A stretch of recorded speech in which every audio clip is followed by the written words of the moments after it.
What's good, y'all? These videos right here are some of my favorites because I'm always looking to pick up on a tool that can help me throughout the editing process because it's one of those boring, daunting, slow things sometimes. And ever since I implemented these three things right here, my editing process has been so much faster. I'm able to produce more videos. These three things right here will 100% help you if you're down to invest time and a little bit of money in some instances. But let's get into it. I don't want to waste too much of your time. Now, before you do anything, I highly encourage you to just write down everything that you usually do while you're editing. These are going to be the actions that you want to streamline. I find that this gets way too complicated and becomes a gimmick when you try to find a shortcut for everything. Just stick to the things that you do very often inside of editing whenever you're doing it. If you can find a shortcut for these things, it's going to speed up your process of editing so much more.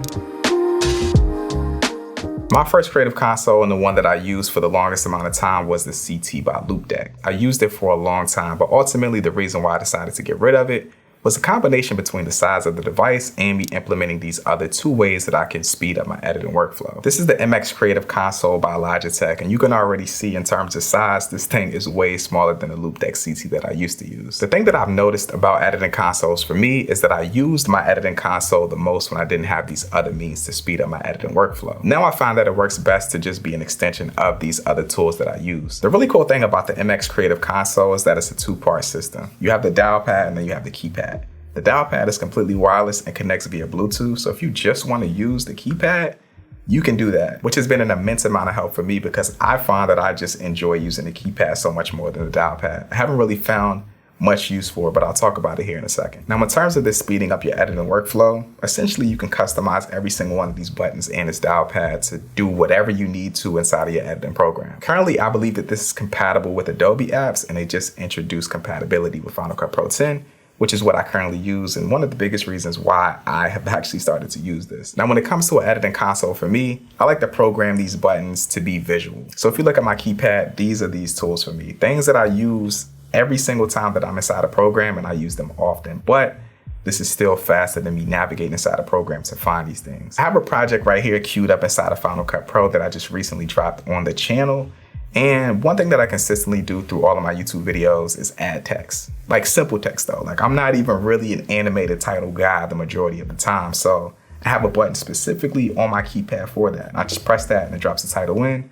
Then I can go in and adjust that title however I need for the project. Other things that I do all the time, copy clips, paste is connected to drop into different parts of the video. In my YouTube videos, sometimes what I'll do is I'll have the project before, early in the video, and then I'll have the behind the scenes.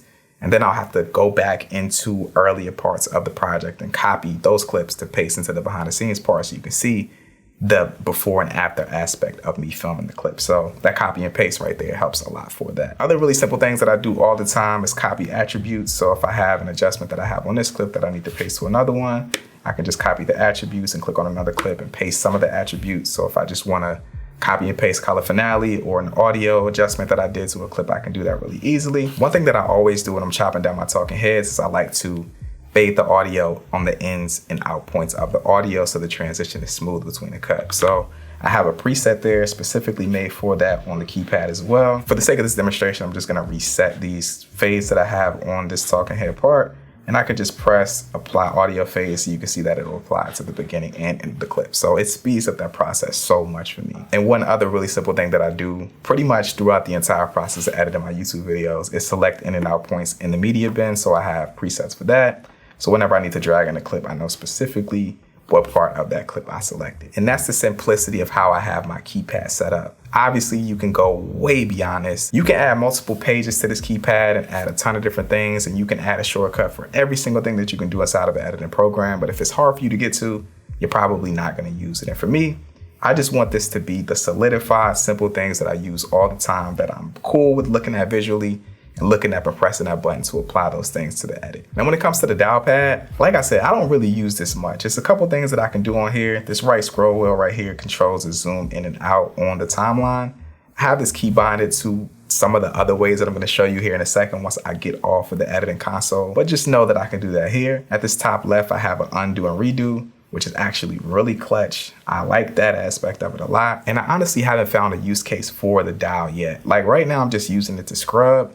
It's not really the most convenient, but it's here if I need to use it. I think probably the best use case for using the dial pad would be color grading, but the reason why I don't use it for that is because I currently use Color Finale to color grade my videos, and it is a compatibility with that. But if you edit strictly inside a program, inside of Final Cut Pro, or even Adobe Premiere Pro, this wheel is going to be your best friend for color grading, because it's going to allow you to do very precise movements and adjustments for colors and contrast and saturation and things like that. So I think that it would be dope for that, but unfortunately I use Color Finale and it just doesn't work for that. So for me, I haven't really found a great use case for it. If you press this button here at the bottom right of the dial pad, it activates what's called the action ring. It's 8 settings you can customize for instant adjustments using the dial pad, which is actually really cool. All you have to do is hover over an adjustment, and using the dial pad, you can adjust that setting instantly. I can boost the contrast, drop the midtones, and make it warmer really quick using this feature. So inside of this Logi Options Plus app, you basically just click into whatever tool you're trying to adjust. I'm trying to adjust the creative keypad right now, so I just do customize keys.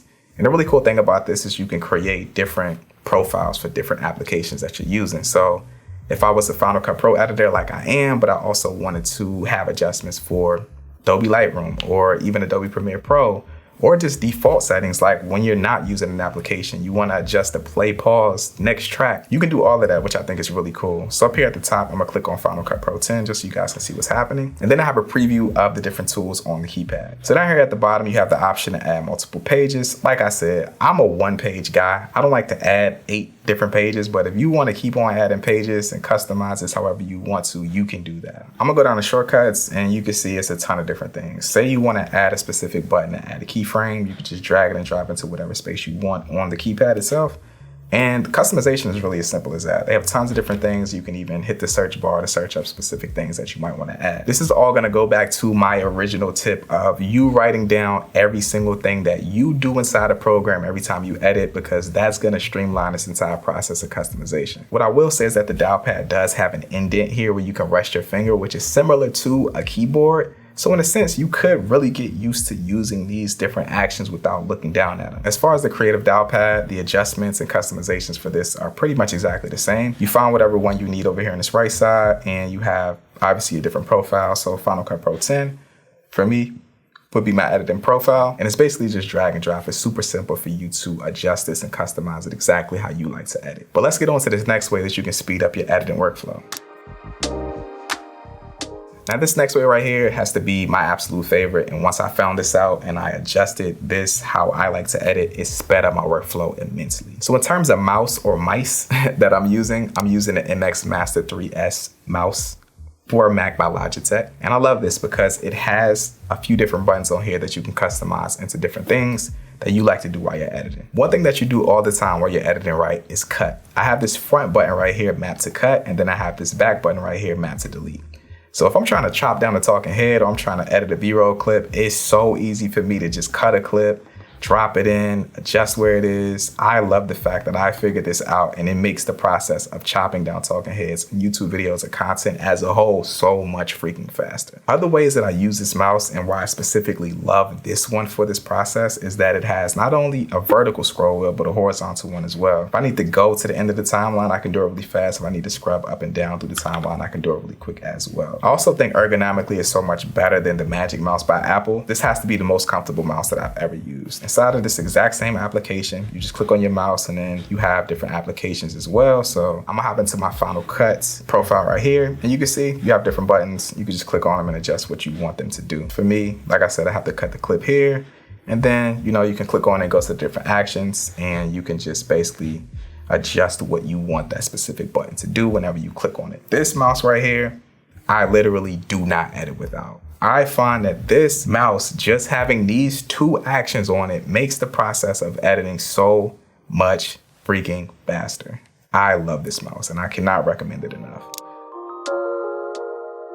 I used to be a person that didn't used to use keyboard shortcuts at all, which is freaking insane. And I'm sure that's a lot of you right now. So for keyboard for me right now, I'm currently using a Logitech MX Mechanical. I love it because of the size. I know y'all really can't see it in this talking head shot. It's extremely compact, and I also love the different backlight options for it. I know that that has nothing to do with editing, but it just looks cool. It's tactile, it clicks nice. It's a really nice keyboard to use. Now when it comes to keyboard shortcuts, this is gonna be off the rails. This is all about how you like to edit. But like I said, write down the things that you do often, because if you can map those to buttons and simple clicks on your keyboard, things that make it so you don't have to leave your natural space.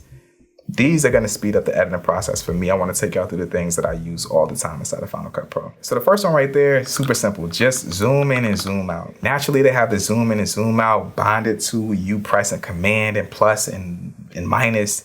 And if you look at that on the keyboard, it's so spaced out that you would never be able to hit that combination with one hand. I have those mapped to just my R key and my E key. I know exactly where those are. I don't have to look up to navigate the timeline. If I want to zoom in or zoom out, I just press those and it's an instantaneous zoom in and zoom out for me. Final Cut Pro, if you didn't know, has a magnetic timeline, which is great for chopping down talking heads because it snaps every single cut back to the previous clip. But sometimes you don't want that. So if I ever need to lift the clip up from the timeline, I just press F. Now I have the freedom to move wherever I need to inside of the timeline. And if I want to drop a clip down into the magnetic timeline, I just press D and it'll go back into the magnetic timeline and replace anything under it. Something super simple, but something that I do so often. It makes the process so much faster while I'm editing. And honestly, that's all I do on my keyboard. It's tons of buttons on the keyboard, obviously, that I can map to different shortcuts.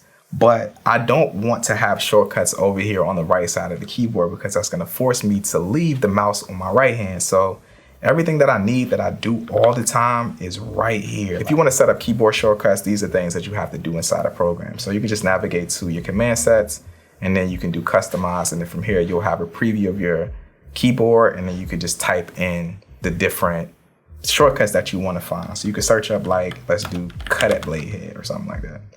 I'll just put cut right there and then you can just drop that in on whatever key you want to use to utilize that shortcut. So blade, I'm gonna just drop it on B right there. And then now whenever I press B inside of the timeline, it's gonna cut at that playhead right there. You can see my timelines for projects tend to be extremely long. It's a lot of different layers, but with these different customizations that I'm using between my mouse, between my keyboard, between this Creative Console by Logitech, it makes the process of editing so much faster. And without these shortcuts set up, I would be navigating all through our program to find these different buttons that I'm using all the time. I encourage all of y'all, sit down and take note of everything that you do inside of editing regularly. If you could condense the time within these actions to about half, it's gonna speed up your editing process so much faster. This mouse right here is my favorite mouse. I love this keyboard and this Creative Console right here. I love the customization of it. And I love the fact that I don't have to have something that's big. If you're interested in any of these things, the links will be down in the description below. If you learned anything from this video, let me know down in the comment section below what that was. If you enjoyed this video, make sure to drop it a like. But with that being said, I'm out, y'all. Peace.